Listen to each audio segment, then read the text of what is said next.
welcome back to the State Farm Analyst Desk. In this match, FlyQuest are looking to string together some wins, and Team Liquid on the opposite side wanting to prove that they are in top form. But Kaizen, both of these teams definitely have something to prove today. They do, because it's been a bit of a bumpy road for both of these teams. You know, FlyQuest, they had some early wins, and you know, when Licorice gets hilariously ahead, then the team can close. But I think this team has really been struggling basically since last split to look consistent and to have consistent looks where, you know, they feel like they're a team that has a way that they like to play.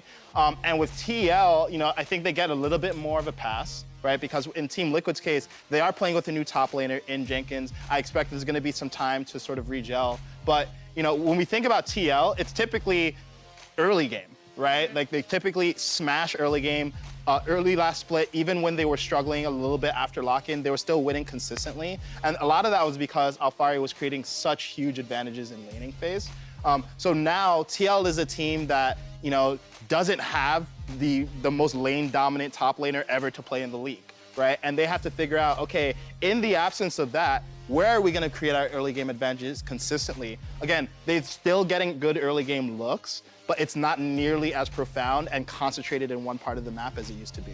Right, like, if you're gonna get flack for Team Liquid for doing bad, you just have to take a look at what happened. You know, you have the most dominant top laner we've seen in LCS in a very long time, if ever, to Jenkins, which is doing super well, but it doesn't matter how well you're doing as a top laner if you're not pulling these, like, legendary record stats in the top lane, right? So, of course, Team Liquid will struggle there. FlyQuest, they're definitely having their own issues, but I think it's more about, like, what is their goal as a team, right? Like, they have 5 players. Who is their star player? What are they trying to do? Are they going to make a team that goes for late game? Are they going to look for early game? Do they just want to win every lane? We don't really know that yet, and they have to figure out this identity. Same with Team Liquid, to figure out, like, all right, come Worlds, come playoffs, how do we get there, and how will we succeed when we're there? And that comes down to having an identity. Be the best team diving, be the best team fighting, whatever it may be. Choose something, build on it, and work towards it. Yeah, you know what, Hai?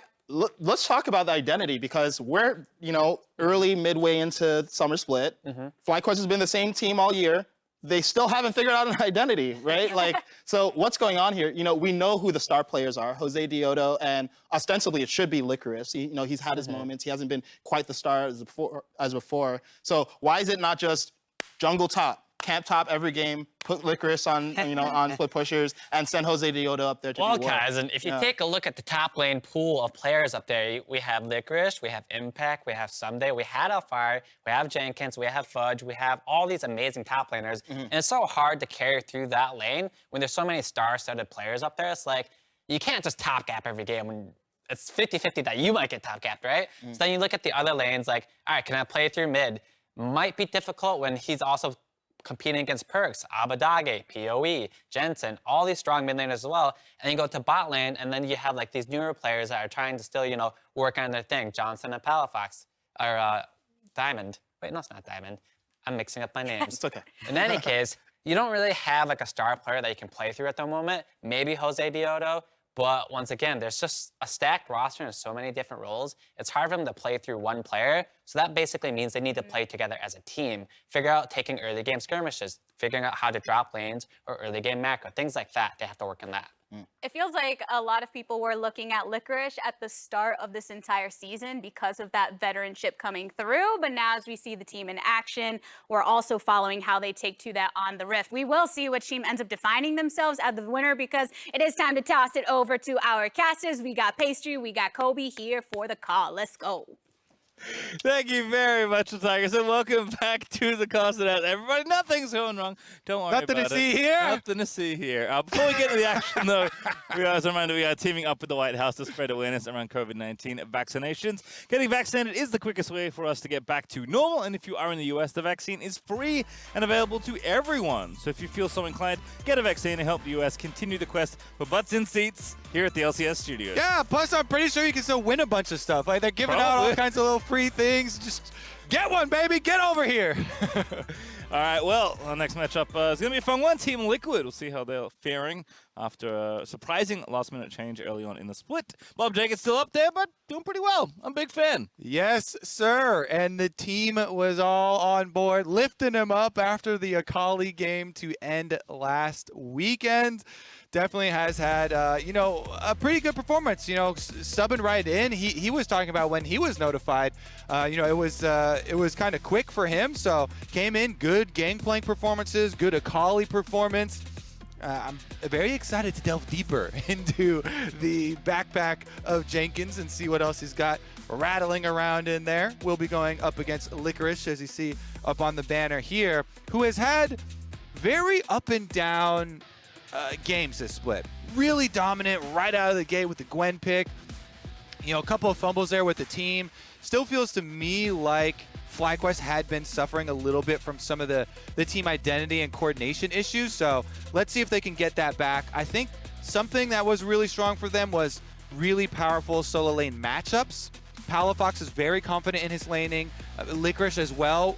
Always, I feel like, wants to get an advantage top lane matchup. So, the Threshman actually does work its way out here. So a little bit worried about some Team Liquid hyper carries there, taking away some of the more protective supports, both enchanters off the board.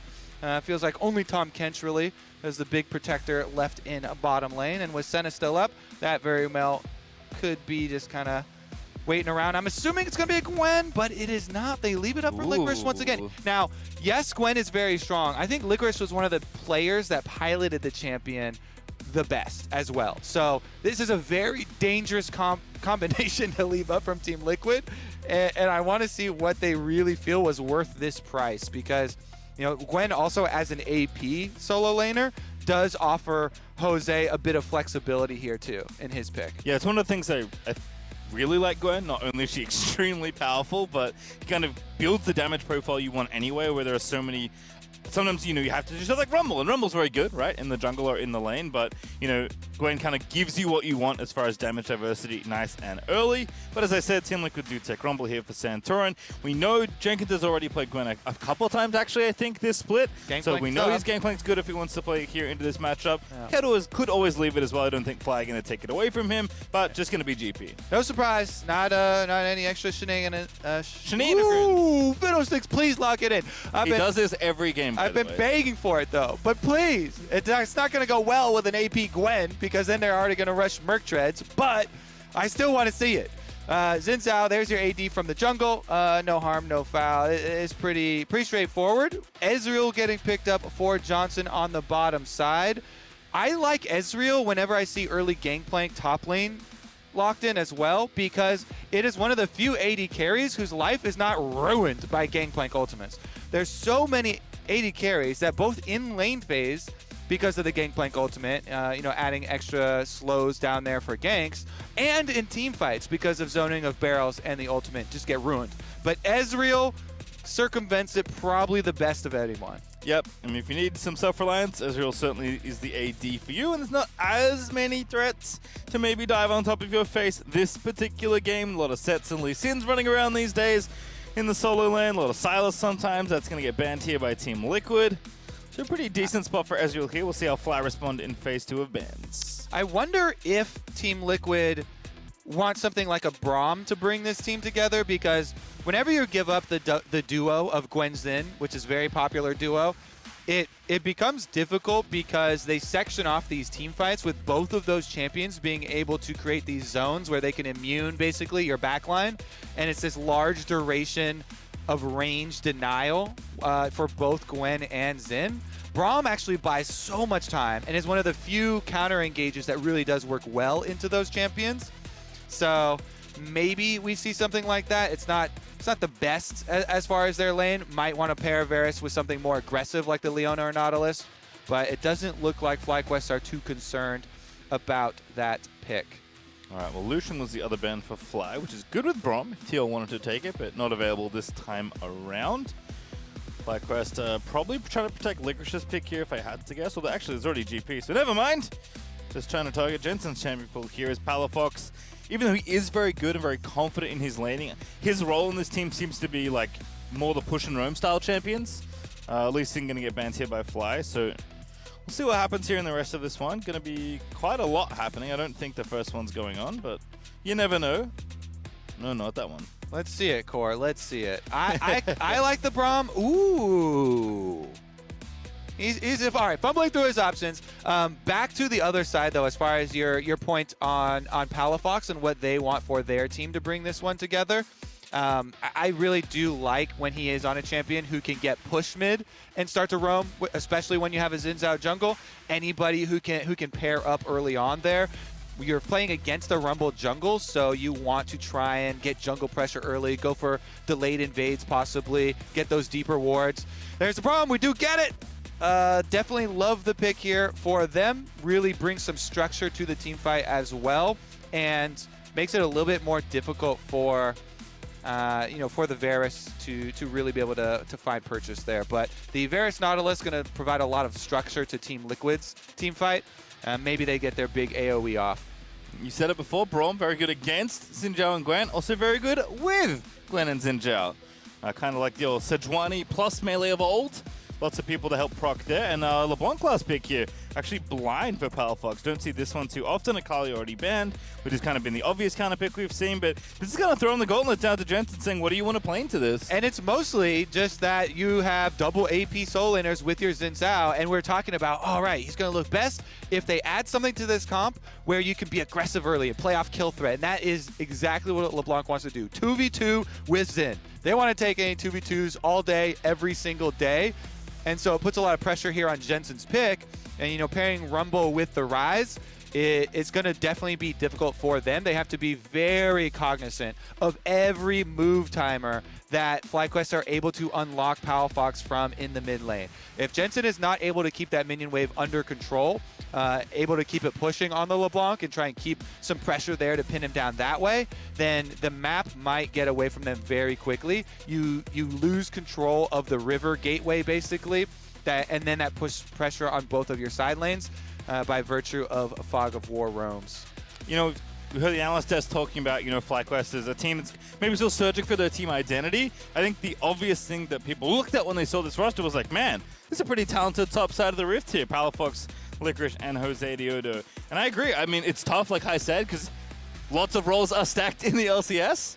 But I think that is a good starting point for this team, given the talent of those players. And this is the kind of draft that can maybe show that off. So very excited to see how these three play out, especially if Dreams makes his way into any of the other lanes with the Braum. There's a lot of potential for early game here on the Fly side. Yeah, the thing with this draft for FlyQuest is it is not subtle, right? You have an Ezreal and a Braum bottom lane, the most defensive bottom lane that's like, please engage on his counter engage. They easily can evade so much. And so as you're saying, it frees them up to just go super strong, especially in the early game, for Palafox, Jose, and Licorice. Those three, you should be seeing their names pop up on the kill feed a lot in the early game pastry time. Hopefully for them, yeah, it's in the beginning of the kill feed and not on the receiving end. But that is definitely the game plan there for FlyQuest. So hopefully we see some of that early aggression well coordinated. Always like to see a little bit of a delayed invade to try and at least put Rumble, that 15 seconds behind where you force him out and force him to move to other camps, because has very little capability of fighting you off. Also being said, Team Liquid's solo laners aren't going to have a lot of agency to help him in that fight. So really want to see if FlyQuest can get the most out of these topside picks. And as a reminder, FlyQuest are actually co-streaming the LCS in Spanish, which is super cool. If you want to go check that out, you can indeed at twitch.tv/FlyQuest. If you'd like to listen to the LCS in a language other than English, which is a super cool thing they've been doing actually all year. Yes, sir. Head right on over, and even if you're trying to learn a little, it's always nice to just fully immerse yourself in a new language. And if you do want to learn a little more about top lane, Kobe, good news. Free preview. This matchup is a fun one. Top lane is its own language. That is true. It is Gwen versus GP. Licorice and Jenkins are the free preview for this game. So a matchup that's definitely been popping up a bit, may even pop up a bit more. Both very good players in the matchup. Seriously, if you want to learn, go ahead and check that out.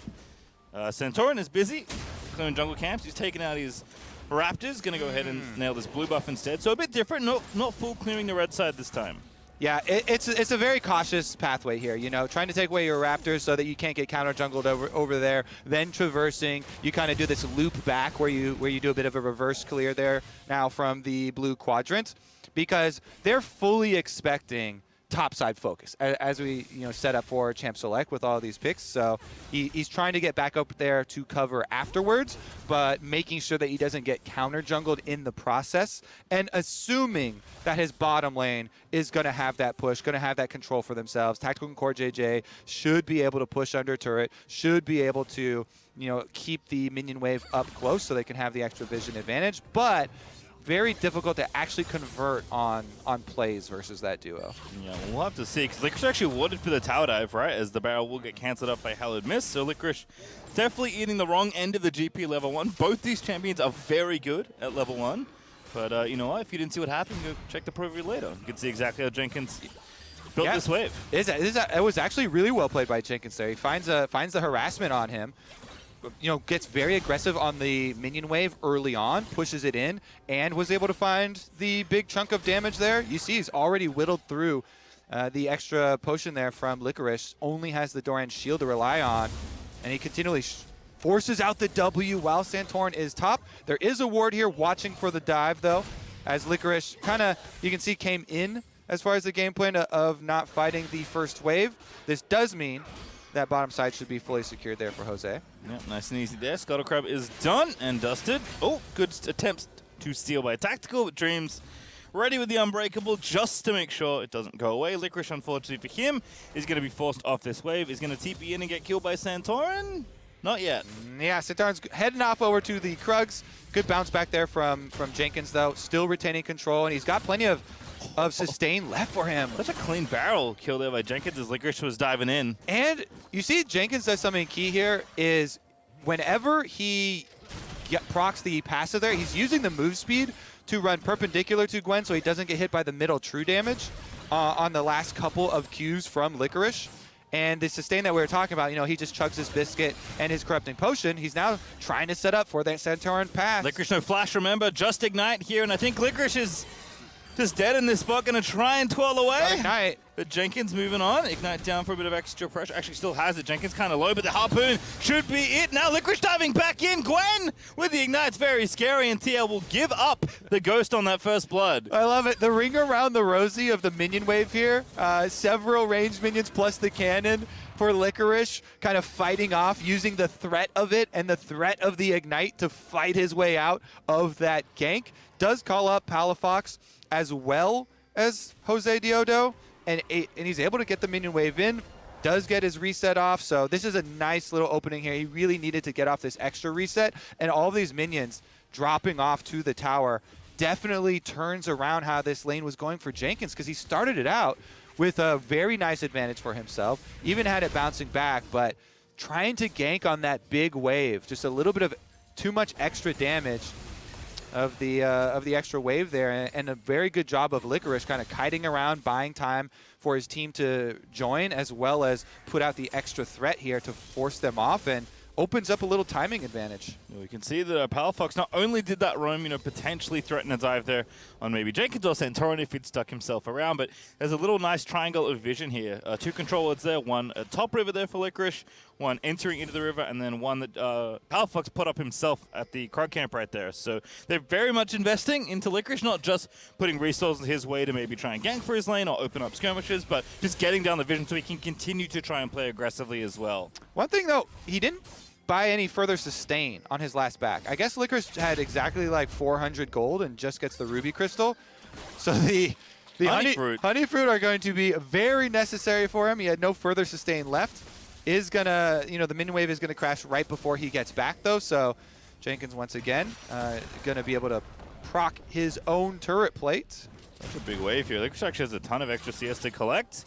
He's going to have to do so with his barrel in the way. Does snip that away. Should be fine here to get most of these. Does miss a couple there as Jenkins just takes his reset there. Again, done a really good job of managing these waves from level 1 and kind of understanding the matchup very well. But the gold is even as a result. First blood still on the table. Bot side will check in quickly.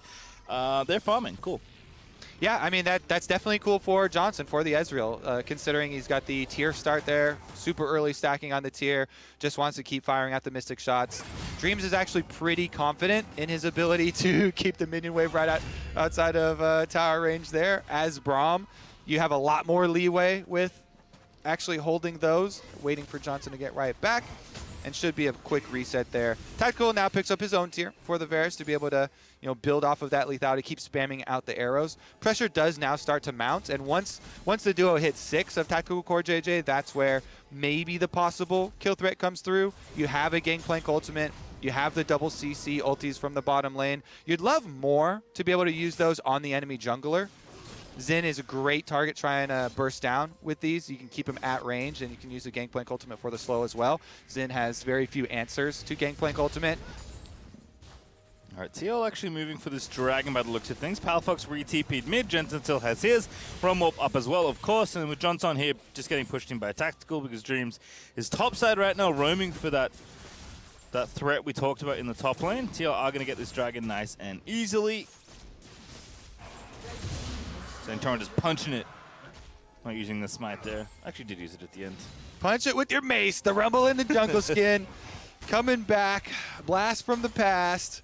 Honestly, should be able to clear right back up towards Jenksons, towards that top side too. Licorice's ultimate does force out the flash. And no ignite there used from Licorice either, as he was kind of waiting on kill threat to really come through. But being able to force out the flash on Jenkins opens up a couple different plays for FlyQuest. Meanwhile, towards the mid lane here, they're actually going to find Jose Deodo on the Rift Herald. Jenkins roamed already, actually stayed around there. Realm Warp is not going to go through, but looks like Gwen is cutting up GP, so it's just 3v2 right now for TL. Santorin here, though. Jose Deodo going to get caught, equalizer down, GPL down as well. Looks so good onto Jose Deodo, but he takes the Rift Tower down. Jenkins going to be the target here as Palafox forced to run away. Jenkins low, but not dead as Licorice again, no flash. Going to have to try and snip his way out, but it's not going to happen. It's Jensen that finds first blood. Maybe a little bit of miscommunication there, as it was a little bit of an extra dash in. Slight difference in movement there from Licorice. Might have been able to also evade with the rest of the team, but they did secure their Rift Herald, so we'll be able to get their turret play conversion. But man, Jensen here on the rise gets to continue to push the wave in after the reset, so quite nice for Team Liquid to get the first blood bonus. Extra gold from pushing in both solo lanes. You see top and mid able to open up the extra resets for them too, so quite nice here. Even though Xin Zhao ultimate popped off early and doesn't cause his death there because Rumble's far outside of the range, the initial burst of damage did make him forced to run out to the top side. Here's the full retreat though, and Licorice swaps one more step forward to auto attack that barrel. Maybe if you turn around a little bit earlier, would be able to escape the extra chase there, but Team Liquid very happy with racking up that first blood bonus. Palafox, now we get to the stages where it becomes more difficult for LeBlanc. Early stages, you want to try and make those big early moves with this champion. Now, Jensen getting easier and easier for him to control this minion wave and try and push it in. Palafox hovers this one though. Maybe he's trying to set up for some roams from bottom lane or something, because right now it's just Xin.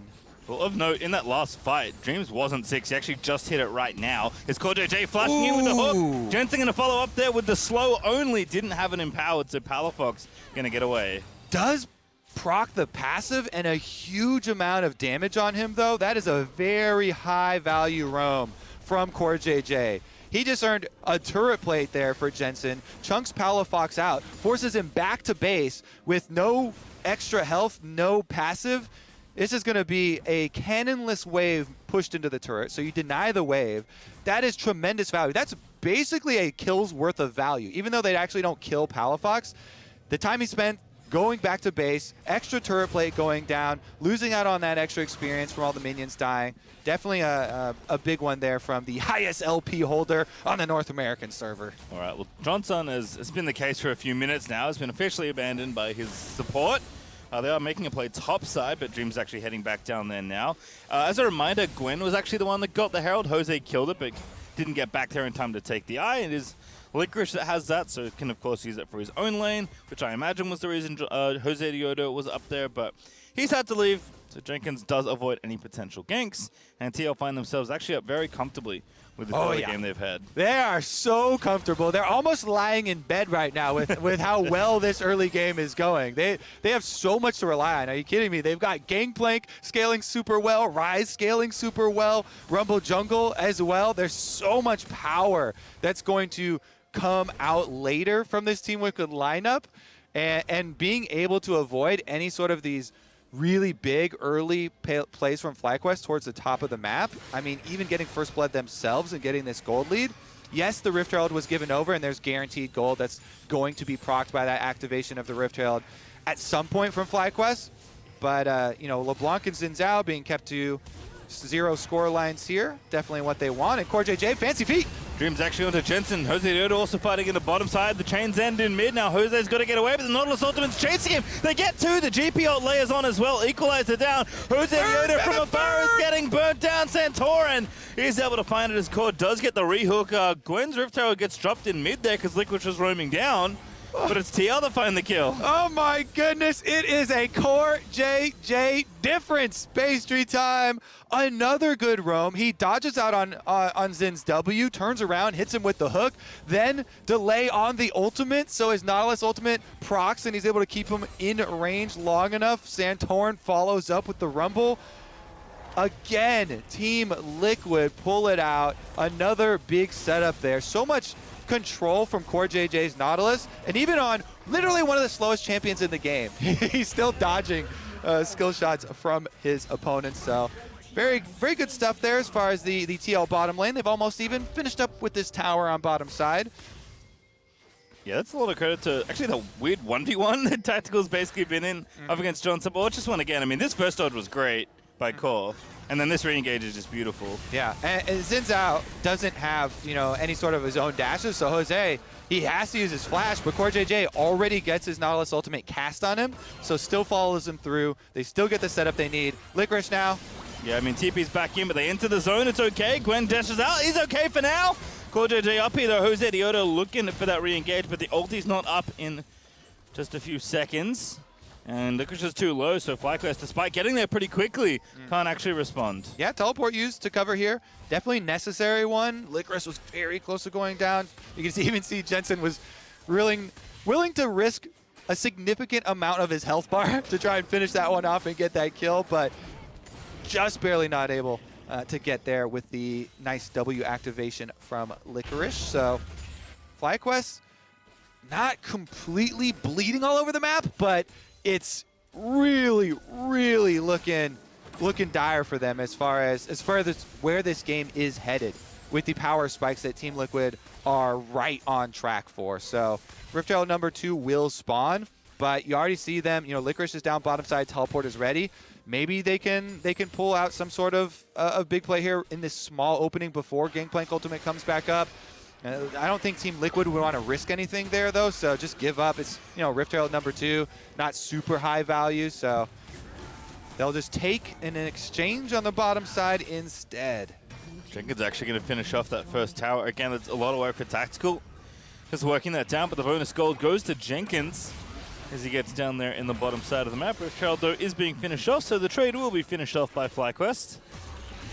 But I feel like Liquid are just always the kind of team where you just never want them to feel this comfortable, right? They are so good on cruise control. They just know exactly what speed to play the game at. Yeah. Well, JJ's ordering everyone around. They're extremely well practiced. And with this kind of comp in particular, Team Liquid, even though they've got, you know, a bit of gold inflation thanks to GP passive, still feeling good. So how's this? So if Team Liquid is a car, CoreJJ is actually the brand of the cruise control software that they use. Yeah, there you go. Everybody else gets to relax, you know, hands-off steering wheel. They just push, CoreJJ, you're in charge button, you know, making all the plays, leading everything there with the Nautilus, roams for himself. It really does feel like this level for Team Liquid is very, very sustainable for the rest of this game. You see him, he's working well with Santorin right now, moving into the jungle. They get deep wards on both sides. They move their vision line over. There's the Rift Herald spawn. Won't quite finish off this turret.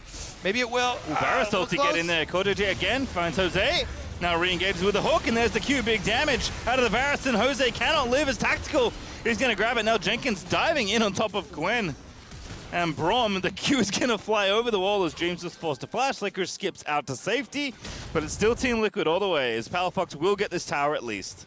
All right, some money back in the bank here for FlyQuest. Maybe they can open up some more long lanes here to try and make some comebacks. It's going to be difficult. They only have the one teleport to work with from Licorice, and since Jenkins does have his own as well, and he's hit that level 11, has his Trinity Force, he's very capable himself in addition to that possibility. So it's going to be very hard. You know, controlling side lanes, you got to deal with Ryze and Gangplank, and then controlling with the team fights, you have to deal with this.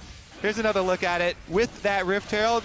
Very nice ultimate setup there from Tactical into the Core JJ ultimate and hook back. So even with the ultimate popped here, they all get inside the Zen ulti, they finish him off. As soon as he's down, the flank comes through and they force the rest of the team out, even getting more flashes.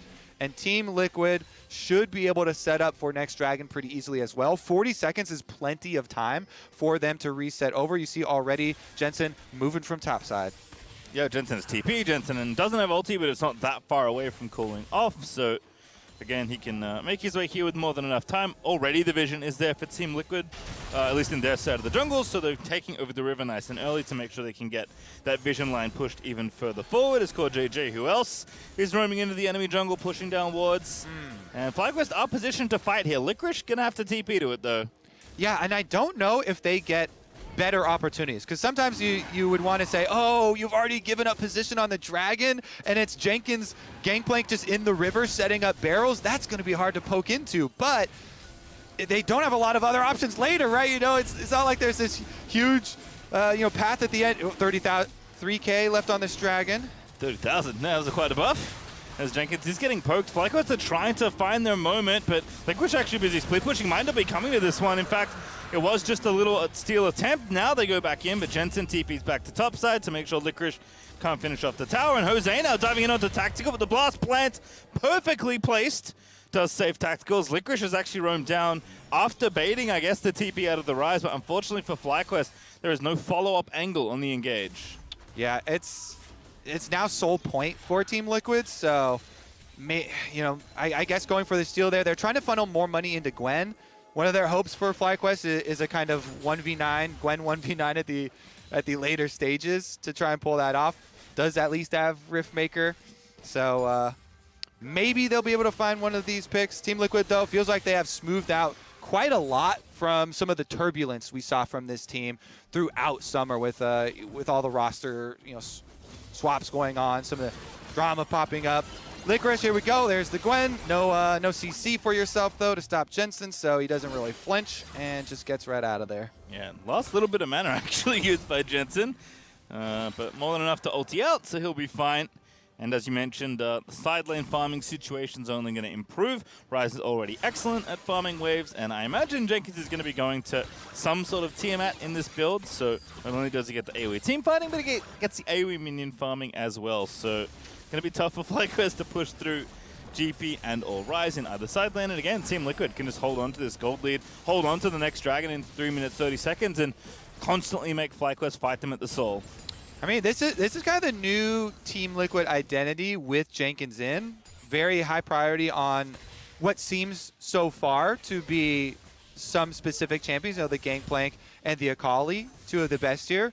I am definitely one that does not like to immediately jump in on players and try and criticize champ pool just because they haven't had success on other things, if they're not being denied these ones, right? They work so well with the Gangplank ultimate. Jenkins is very confident in giving up the Gwen, playing it into it. He's had 2 successful games of the matchup, so it really does feel like this plan for TL doesn't require more deviation and sticking right to it, especially if you give your bottom lane this much control and a Varus Nautilus duo. Seems like a very, very easy execution for them. All right, well, the setup right now is Gwen still side landing. Licorice actually between the towers is working on item number 2, has the Riftmaker done already, but we all know the Nashes is where it really gets spooky for the enemy team. Or I guess the team that doesn't have Gwen. Little brush trap being set up though. Oh, hello. Onto Dreams we go. Nice ulti there, but the knockup's following through and the damage is just too good. Santorin with the equalizer does indeed get the kill. TP's flying through for TL to make sure they can keep fighting if they need to, and Fly can't fight the 4v5. Bottom lane, too much there. Tactical and Core JJ combined to finish off Dreams. There's just too much CC. They keep him on the Rumble Ultimate the entire time. Burns him away even with the Unbreakable up. Braum down, and it is a well-executed pick as far as the timing, too, even with teleports channeling coming in. TL also channel and defend their own as far as any possible counterplay from FlyQuest. That's one of those openings as FlyQuest you're hoping to try and turn around. Hey, if they go on our Braum and use a bunch of ultimates, theoretically, we can get the counterplay here, but TL actually survive in using so much to take down a Braum. Flash chain, Licorice here. Flash from Santorin. In we go for the Gwen. Equalizes Onya's. Stopwatch, excuse me. Still good enough there for Santorin, but not enough to stop Licorice's ulti from killing you. But what a Q there out of Tactical. Finds the ulti as well. Almost locks up Palafox with the follow-up route, but is absolutely guaranteed. Licorice, that is the wrong one. But my goodness, if he died from Cleave, that would have been hilarious. Oh, he shot that clone good. Get that grass pock. HP for later. Team Liquid, they do buy enough time there with the stopwatch for the counter kill. So even as FlyQuest are reaching for this openings for some sort of comeback pick, feels like you've got a very short list to work off. Like, all right, what do we do for plan B, Pasty time? We try and pick somebody off? Okay, well, we already tried that one. See if we can do it again. Open up some control wards here. Try and work away from the Tactical Core JJ pick machine that they have been. They do have a little bit of a front line to work off here with Gwen having the Zonias and Jose here with the tankier Xin Zhao build.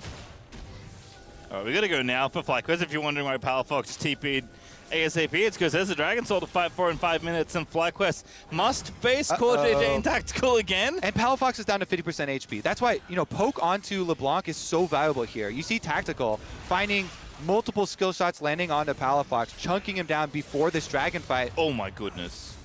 Jose Diodo just lost like most of his health out of poke there. Nice Q aim from Tactical. And Jenkins is really making it tough. Core JJ hooks the clone, but now that passive is gone, and TL can just start this freely. Yeah, they don't have to heavily damage it either. They just want to try and bait FlyQuest in so they get a hook. Oh, Core JJ already in there. FlyQuest are looking for the fight. Tactical though is already taken out the mid laner, and now Licorice and Santorin both going golden, but the follow-up is there for Team Liquid. Core JJ almost finds Dreams again, but the flash is nice there from the Braum as Team Liquid a little low in health, but not low enough that they're going to back away anytime soon, especially with Qs like that landing out of Tactical. Jensen has teleport. He's channeling to recall. Does the Dragon Splash hit him? Oh, it did, but it didn't cancel. Core JJ also dancing away. Now it's GP ulti on top of Dreams as the Q is going to get blocked enough. Now Licorice deletes Jensen's health as he TP's in, but Jenkins still fighting with the barrels. Tactical again! He's got the Qs, he's on a rampage as he takes down Jose Diodo, and that's it. That's the Dragon Soul for Team Liquid. Yeah, they've got the extra advantage in the long fight there. Since Good luck, Johnson! Oh. Since Palafox got chunked out so heavily before it in getting that LeBlanc kill, there's no panic in the eyes of Team Liquid. And that secures the Dragon Soul for themselves. Take a sip, Jensen. Should be trivial now for this team. Fully stacked up with that Dragon Soul. Head right back out. They can bait on Baron even. Here's another look at how it happened. Great equalizer, cuts off backline, but Licorice. The Gwen dream of trying to get that big zoning Q from the backline, big chunks of damage done, and then maybe if Johnson finds these big mystic shots, they could make something happen, but Tactical using every little last bit of mana to chunk them down. Also hitting off Johnson there as well. Takes up the blue buff, and with Core JJ being able to kite into the brush, pretty easy turnaround there.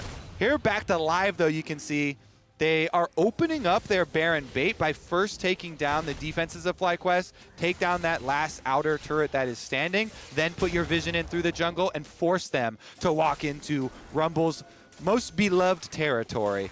Blue jungle walking up to Baron. He's got a Nautilus on his team and a Varus just waiting to lock people in place. And look, FlyQuest own the speed train. I can see Jensen hitting the Baron. They know what's going on. It's just a matter of what can you actually do to stop it. As the Baron is getting low very swiftly. TP is going in. Can't cancel anymore. good stasis there for Licorice. So Dream's now going in hot, but Palafox already melting down. A Santorin pops his own Zonage, and Jensen has taken down Pala, and the AoE is just too much here. Jensen and Jenkins making it happen. Tactical sealing the kills with the arrows over the top as Johnson is going to flash into the ulti. Still gets sniped by Tactical for the triple kill. And Jose Diudo can only watch his life fall away as the Infernal Soul-empowered Varus Qs keep on coming. Yeah, this game is a massacre pastry time. Team Liquid are going to run him out of his own jungle even. Johnson just won't stop. Can he get revenge here? It's like a little mini game. All right, he doesn't get too close to the brush. No attempt there for our W from Xin. Doesn't get any sort of revenge, and it is going to be Baron buff here. Level 16s, cruise on right here to Jensen. Very easily able to push in both side lanes. Here's another look at their Baron bait. It was getting a little bit dicey for Santorin inside the Baron pit as he got knocked up there, so a lot of distance, but because they're able to control the top side of the river, Santorin still has a way out of the Baron pit, and with Tactical on the big flank up behind the Baron, so much damage keeps coming through. Tactical playing his range here very well on the Sniper Champion. Very nicely placed Gangplank ultimate to land that slow on Johnson to allow the last snipe there to come through as well. And this has actually been, I'd say, the best performing champion for Tactical this year.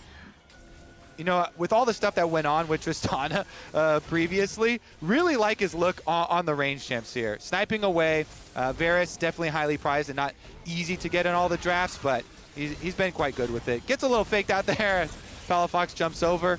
It's very difficult to you know, hit LeBlanc reaction there as far as you can always take your distortion back, so a little bit of a jump scare gets the ultimate out. Yeah, I mean, Tactical does have to play carefully here as well, right? No time, no Thresh to maybe try and bail you out, but more than enough power here with the Baron buff here out of Team Liquid as Jenkins casually pushing in a wave.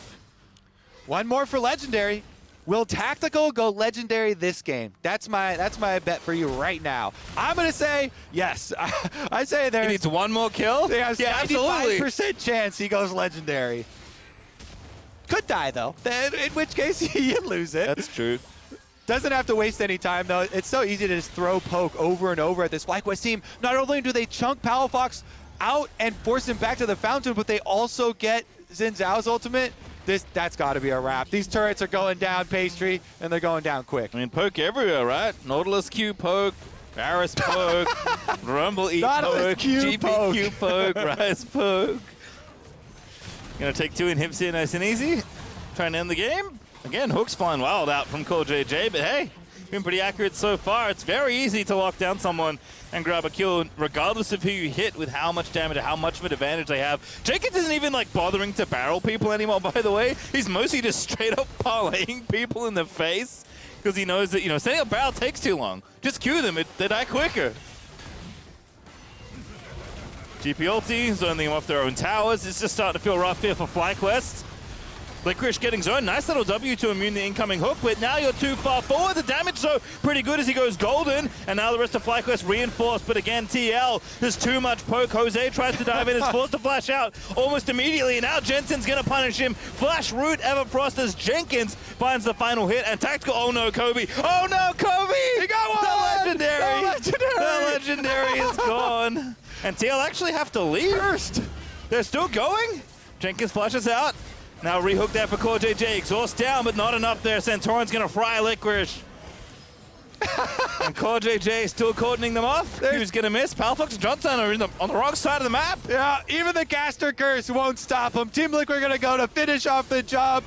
It did come at the cost of Tactical's legendary streak, but here they are on the Nexus. All right, here we go. Nexus under fire. Johnson fighting back. Team Liquid going to be deflected, but maybe not for too much longer. Actually, FlyQuest, they're holding on the sad B indeed, but still, they get the ace. We're not done yet. Oh, Johnson burning down there, sad B with the Ignite still on him, watching his life bleed out in front of him. All right, back to live, though. We've got an Elder Dragon on screen pastry. Back to live? Like the thing you talked about didn't happen 5 seconds ago. No, because everything inside that base was death. This is life, though. FlyQuest on the Elder Dragon. This is the comeback scenario. That's cool. He's got a decent chance to steal this. Jose's got Smite, but Tactical's just getting in there 1v3 with the Elder Dragon as his buddy.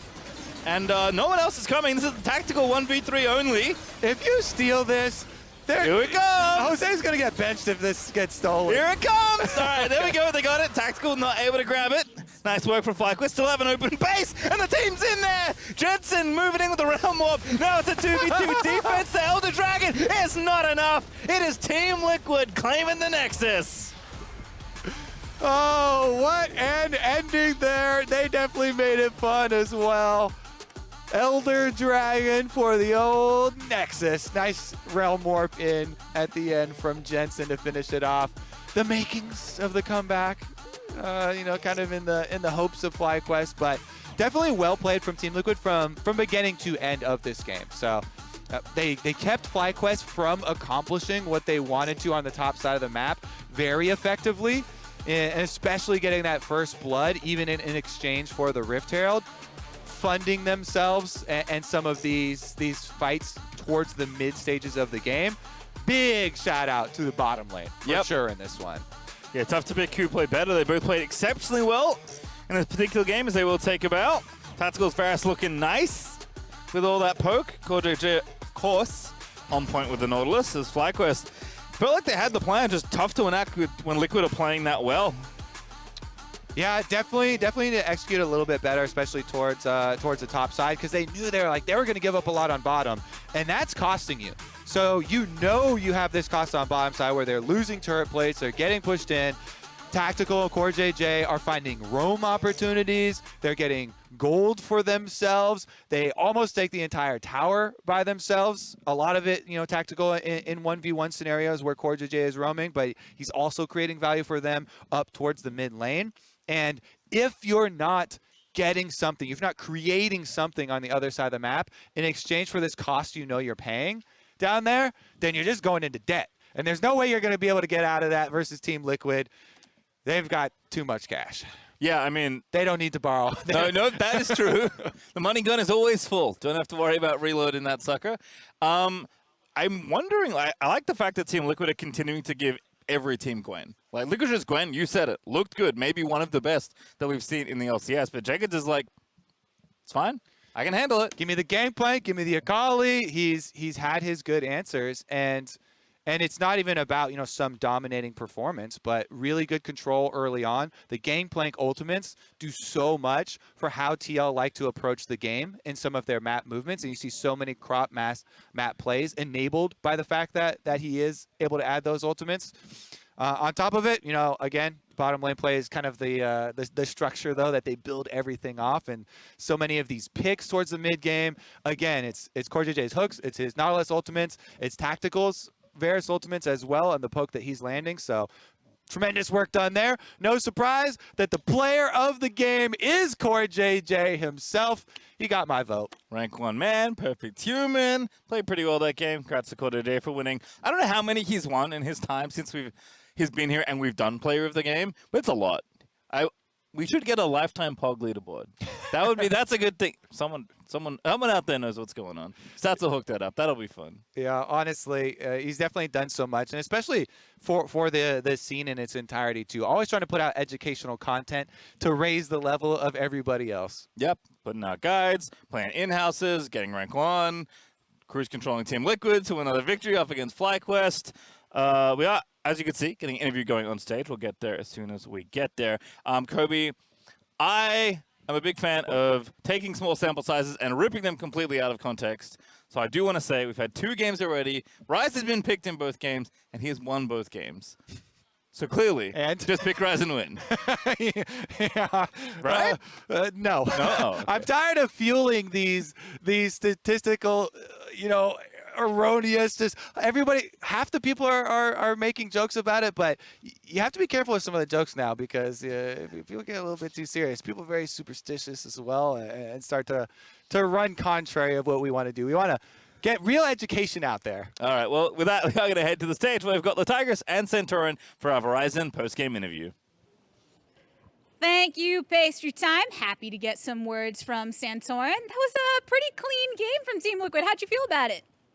It felt pretty good. I mean, honestly, we made some pretty crucial mistakes. Like the first gang top was really, really bad. It felt really, really bad. So obviously there are errors that could be punished harder by enemy team. So even though like it looked like a clean win, I still feel like there's a lot of things we can improve on.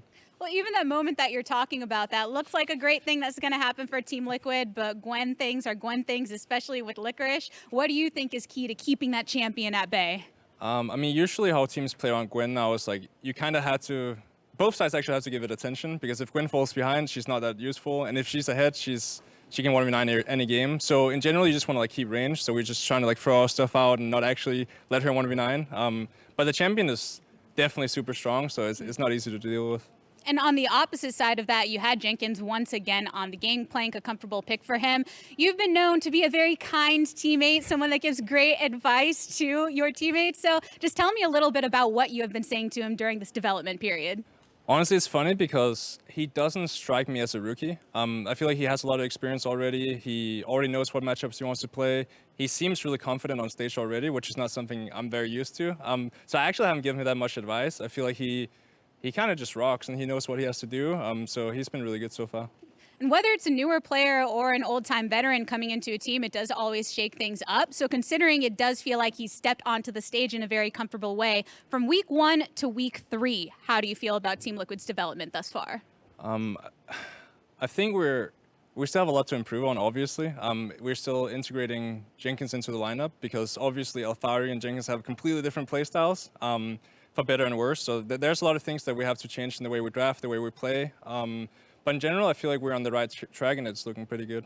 And in that way that you play, it feels like Core JJ has gone back to roaming across the map. We were just hearing the casters talk about how he was player of the game on that Nautilus. Can you give us any more insight into how you and the team are deciding to play across the map now? Yeah, I think because we're playing with Jenkins, there is more attention going to the bot lane. I feel like usually when you think of 2020 spring Team Liquid, it would be a lot about top lane because Althari is like, he's so good in lane and he's always getting advantages. So that's kind of how we played the game. Now it's a bit more like help bot lane, and then bot lane will help the rest of the map because Core JJ is really good at roaming and finding ways to impact the game. So I feel like it's just two different styles that we just kind of have to get comfortable with. So I think we're adjusting pretty well, but there's still a lot of work to do. I will continue tracking Team Liquid with that work. I do have to admit, you're probably one of the best at pulling off the quarantine hair of everyone that's been growing it out. So, Santorin, thanks for stopping on by. I appreciate it. We do have more LCS action to come with a bit of investigative reporting on the opposite side of this. If you want to know what the heck I'm talking about, you better stay tuned. See you there.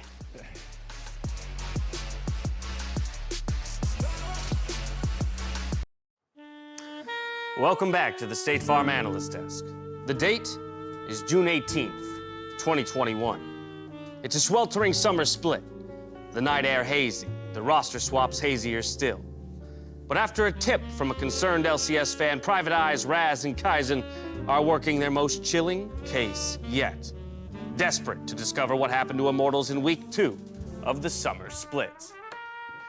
This case just got called in, and it looks like this young man was from the Immortal squad. That's a squad that murdered 3 other squads in cold blood just 2 weeks ago. The stench is repugnant. Lacerations all over the body. This right here, knife wounds, multiple knife wounds. I only know one man, one kid in this town that's able to do this clean. He's new in town. Jenkins is his name. Jenkins. Yeah. Been trying to track him down for a few weeks now. Doesn't feel like it's the killing blow, though. He fought back and it was a tough one. But I think he survived through it. There has to be more to this. It looks like here, There's a 5-inch puncture wound straight to the chest cavity. Ugh. You know, I've seen this work before. I think it's the squad Dignitas. Quantum Pay. It's no surprise that when they ran into Dignitas Quantum Pay, they weren't prepared. Dignitas is one of the most coordinated gangs out here, and any attempts to try to preempt any ambushes on Immortals' part must have been thwarted. Ugh. I guess you could say Immortals was not ready to truly rumble in the jungle. Look at this. Like a sheep in a pack of wolves. You're right, he wasn't ready for it. It must have been the killing blow. You know, I don't think there's much else we could do here. I think it's a pretty open and shut case. And I guess one could say that the Immortals are not. Another case solved by the offices of Kaizen and Raz. Now the only mystery that remains is whether Immortals can be brought back to life and challenge TSM. Right after this.